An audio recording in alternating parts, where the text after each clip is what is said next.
ఇంకా చాలామంది దారిలో ఉన్నారు, వస్తున్నామని చెప్పి మెసేజ్ ఇస్తూ ఉన్నారు. మన న్యాయవాది కరుణాసాగర్ గారు, తర్వాత చాలామంది మన జర్నలిస్ట్ మిత్రులు కూడా ఈ కార్యక్రమానికి విచ్చేస్తూ ఉన్నారు. తెలంగాణలో ప్రజాస్వామ్యం అనే అంశం పైన మనం ఇప్పుడు మాట్లాడుతూ ఉన్నాం.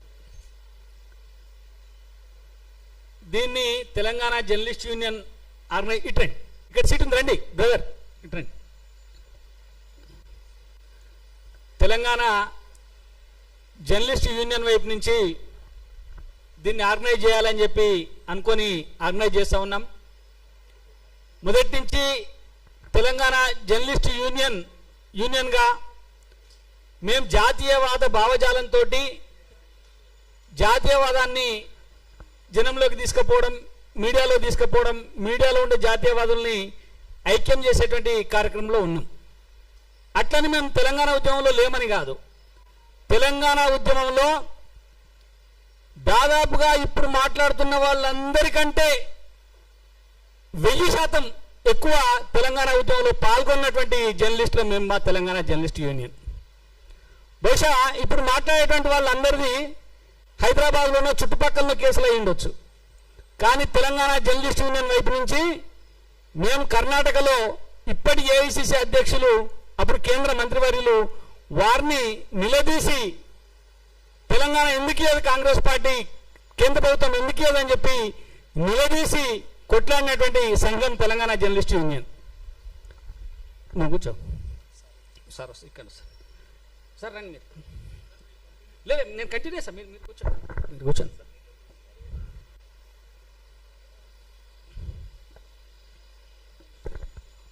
అట్లా తెలంగాణ ఉద్యమంలో కీలకంగా పనిచేసి తెలంగాణ రావడానికి కాదు, తెలంగాణ ఉద్యమంలోకి కేసీఆర్ రావడానికి కూడా నాలాంటి జర్నలిస్టులమే కారణం, నేను కూడా కారణం దానికి.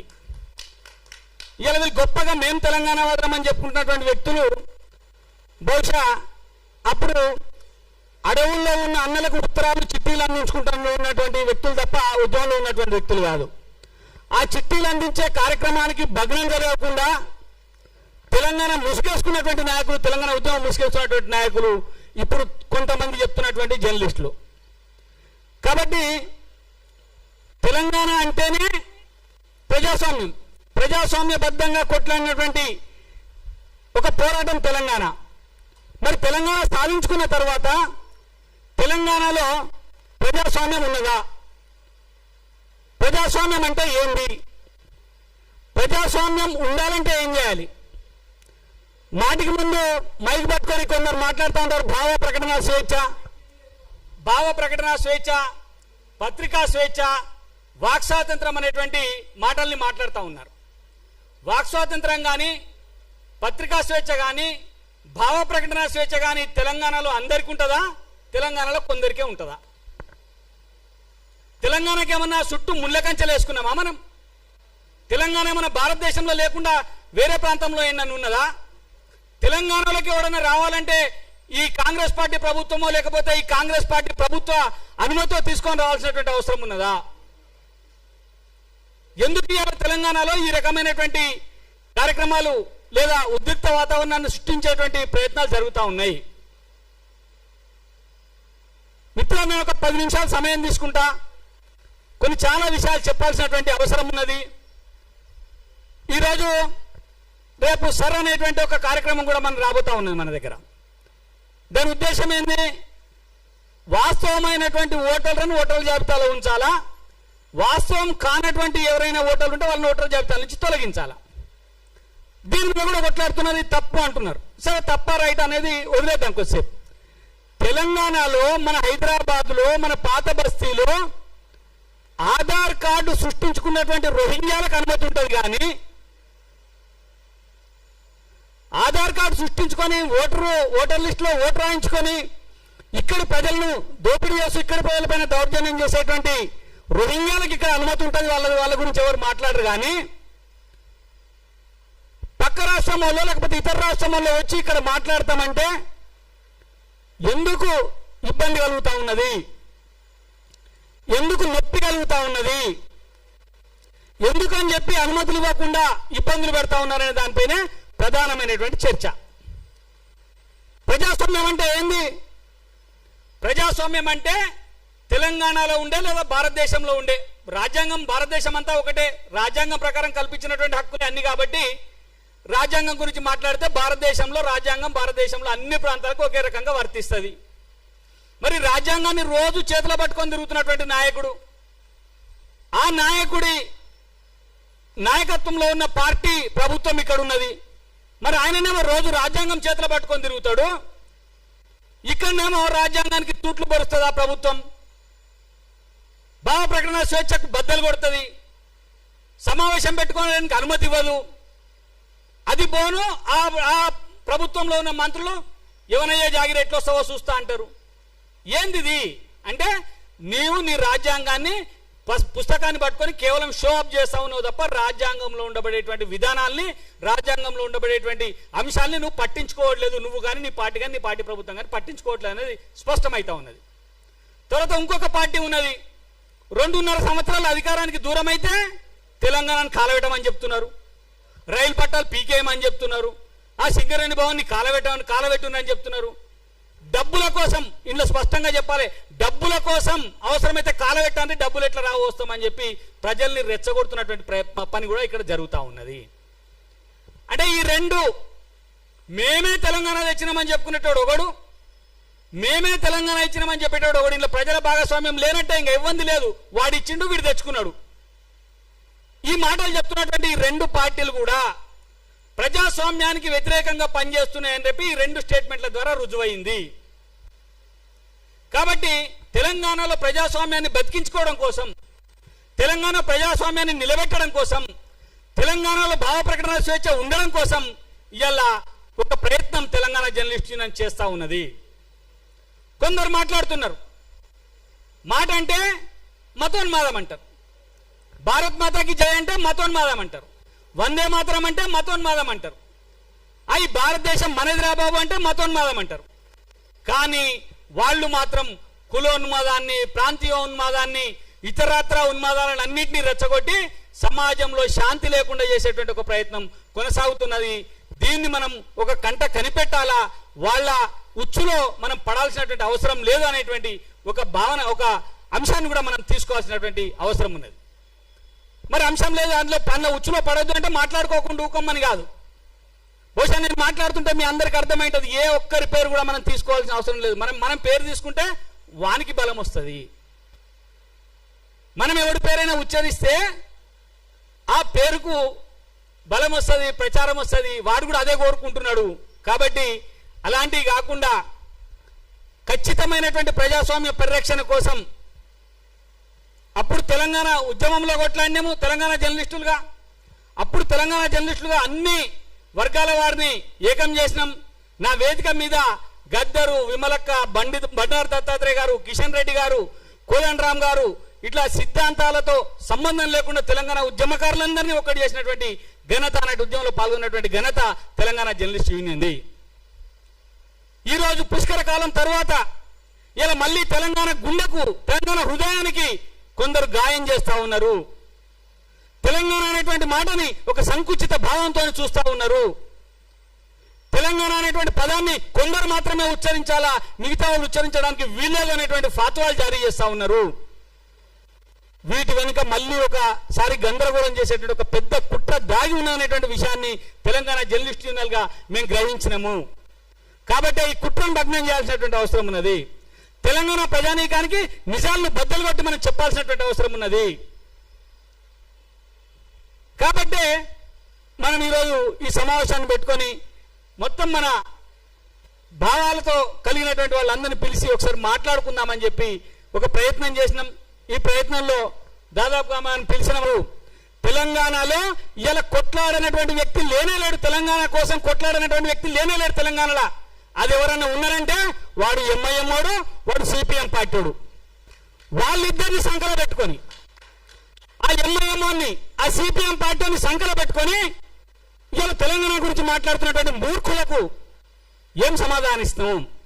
ఈ మాట తెలంగాణలో ఉద్యమక ప్రతి ఒక్కరు, తెలంగాణలో పుట్టిన ప్రతి ప్రతిబిడ్డ ఉద్యమకారుడు అన్నది నేనలే.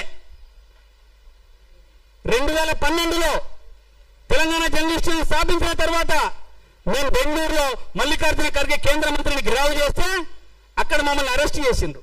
అరెస్ట్ చేసి పోలీస్ స్టేషన్ తీసుకుపోయి దాదాపు 12 గంటల పాటు పోలీస్ స్టేషన్లో వచ్చి స్టేషన్ బెయిల్ మీద విడుదల చేసినప్పుడు అక్కడ ఎస్ఐ అన్న మాట ఏంటంటే, సార్ వీళ్ళది సంతకాలు పెట్టేయండి అంటే, మాకు సంతకాలు ఎందుకు సార్ వదిలేయండి అని చెప్తే అది కానిస్టేబుల్ అన్న సంతకాలు పెట్టండి మీరు, ఇది రికార్డ్ అవుతుంది, ఎందుకంటే రేపు మీ తెలంగాణ వచ్చిన తర్వాత మీరు ఒక ఉద్యమకారులు ఇక్కడ గుర్తింపు వస్తుంది, మీకు ఈ రికార్డు ఉంటుంది మీరు అన్నప్పుడు అక్కడ ఎస్ఐ అన్నారు, పిచ్చోడా తెలంగాణలో పుట్టిన బిడ్డకి నుంచి పాడ మీద ఉన్న శోభం దాకా ప్రతి ఒక్కరు తెలంగాణ కోసమే కొట్లాడుతున్నారు, తెలంగాణలో తెలంగాణ ఉద్యమకారుడు కానుడు ఎవరు లేడరా బాబు అని చెప్పిండు.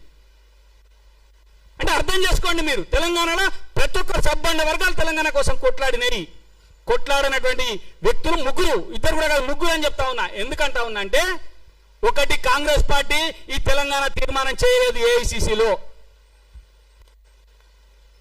కాంగ్రెస్ పార్టీ తెలంగాణకు అనుకూలంగా ఏఐసిసిలో తీర్మానం చేయలేదు.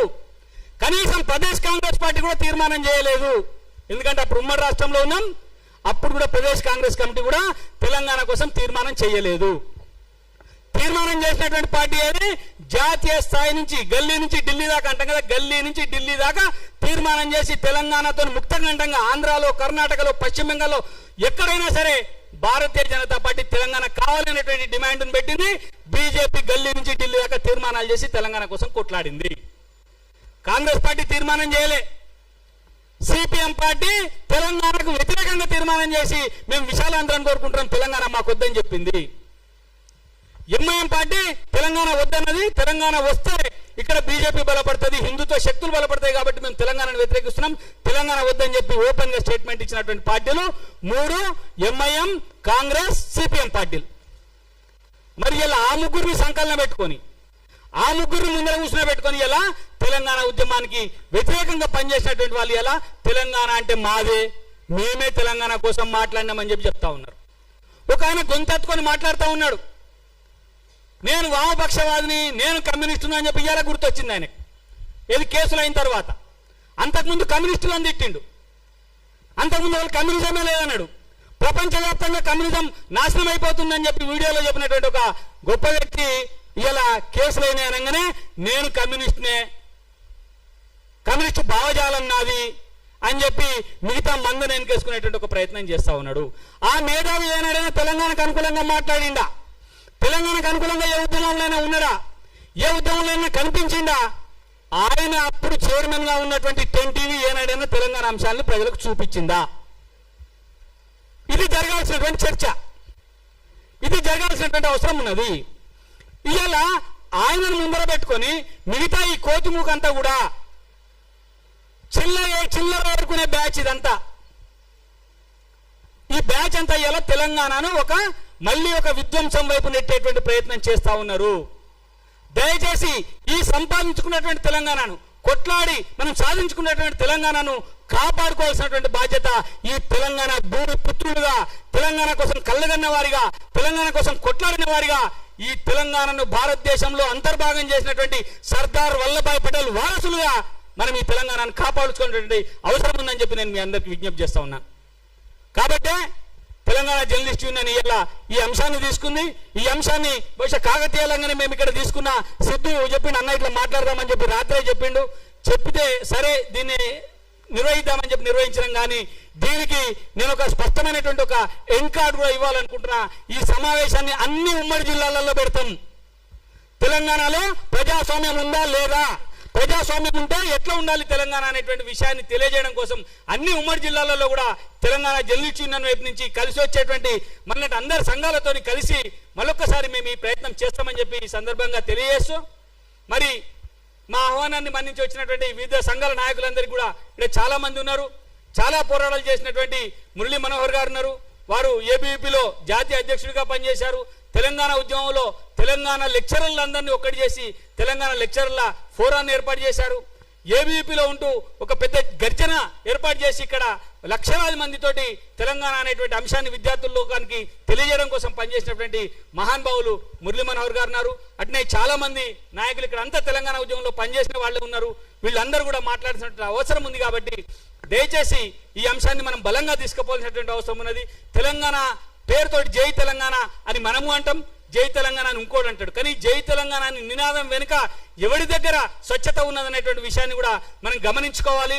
మళ్ళీ ఒక్కసారి ఏదైతే అటవీ ప్రాంతాల నుంచి మాయమైపోయినటువంటి నక్సలైట్లు అటవీ ప్రాంతాలు వదిలి ప్రజల చేత చీత్కరించబడి తుపాకుల్ని వదిలేసి మరి ఈ నాగరిక ప్రపంచంలోకి వచ్చినటువంటి వ్యక్తులు వాళ్ళ మనస్తత్వాన్ని మార్చుకోలేదు. వాళ్ళు తిరిగి మళ్ళొక్కసారి ఈ సమాజంలో అల్లకల్లోలాన్ని గందరగోళాన్ని సృష్టించేటువంటి ప్రయత్నం చేస్తా ఉన్నారు. దీని వెనక ఎన్నికల కుట్ర కూడా దాగి ఉన్నదనేటువంటి విషయాన్ని మీ అందరూ గుర్తుంచుకోవాలని ఆ వైపున మనం ప్రయత్నం చేయాలా. మరొక్కసారి జాతీయవాదాన్ని ప్రజల్లోకి తీసుకుపోవడం కోసం మనం ప్రయత్నం చేయాలి. జాతీయవాదం అనేటువంటి ఏకైక దృక్పథంతో మొత్తం భారతదేశం అంతా కలిసి ఉండాలనేటువంటి ఏకైక దృక్పథంతో ఆ రోజు సర్దార్ వల్లభాయ్ పటేల్ గారు ఈ తెలంగాణను తీసుకొచ్చి భారతదేశంలో విలీనం చేసిండ్రు. కాబట్టి జాతీయవాదానికి తెలంగాణవాదానికి ముడిపడి విడదీయరానటువంటి ఒక ఆత్మీయ సంబంధం ఉన్నది. కాబట్టి తెలంగాణవాదులుగా మనం ఒకసారి తెలంగాణను కాపాడుకుంటూ తెలంగాణను రక్షించుకుంటూ మరొకసారి జాతీయవాదాన్ని తెలంగాణలో విస్తృతపరిచేసేటువంటి కార్యక్రమాన్ని తీసుకోవాలని చెప్పి కోరుకుంటూ ఈ అవకాశం ఇచ్చినటువంటి సభాధ్యక్షులు బింగి స్వామి గారికి మిగతా పెద్దలందరికీ కూడా కృతజ్ఞతలు ధన్యవాదాలు తెలియజేస్తూ ముగిస్తా ఉన్నాను. భారత్ మాతాకి, భారత్ మాతాకి జై తెలంగాణ, జై తెలంగాణ.